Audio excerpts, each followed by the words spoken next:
1925 à Baden-Baden, tournoi international.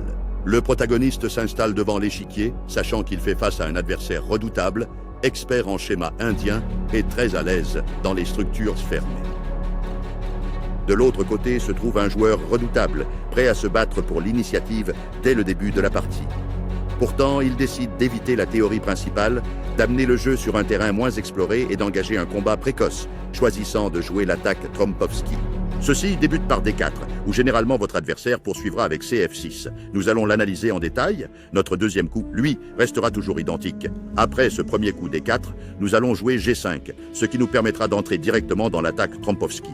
Et à ce point, nous mettons déjà une forte pression sur le cavalier F6, ce qui est vraiment très inconfortable pour les pièces noires. La première question essentielle que nous devons résoudre est la suivante. Que se passe-t-il si votre adversaire décide de répondre avec C4 ? À première vue, cela peut sembler être un bon coup, car le cavalier se retire de la menace et en plus, contre-attaque le fou, donnant ainsi l'impression de réfuter le deuxième mouvement à G5. Dans ce cas, nous allons continuer avec H4, en défendant notre fou. Cependant, dans la plupart des situations, ce fou finira par être capturé, car le cavalier en E4 est instable. Il est dans le champ blanc et devient une cible claire.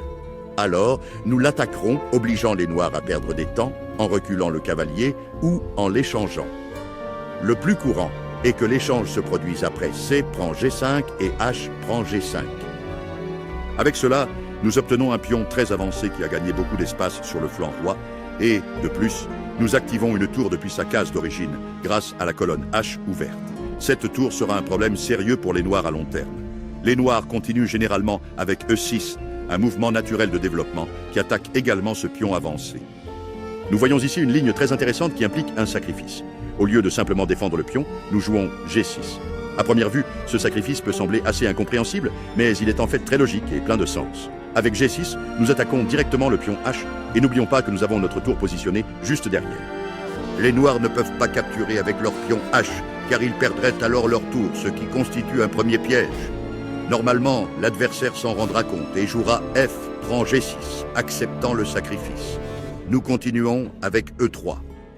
À l'heure actuelle, l'adversaire ne saisit pas encore pleinement la raison pour laquelle nous avons sacrifié ce pion, mais la vérité est que le flanc roi des noirs n'est plus du tout le même. Les noirs voudront certainement roquer, ils joueront donc fou E7 dans cette optique, et nous répliquerons par fou D3. Ici, il existe déjà une menace très claire, fou prend G6. C'est une ressource extrêmement importante qu'il faut toujours garder à l'esprit.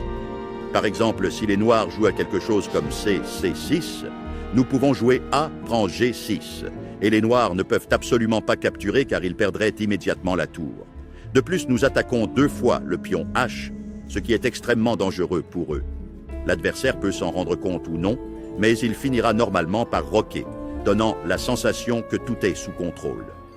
Cependant, après seulement 7 mouvements, la réalité est que la position des blancs est déjà victorieuse. Si vous souhaitez apprendre à déstabiliser votre adversaire dès le deuxième coup et à jouer des parties avec des plans bien définis dès l'ouverture, cette attaque est un outil absolument idéal. Black Chess Academy, la meilleure formation d'échecs.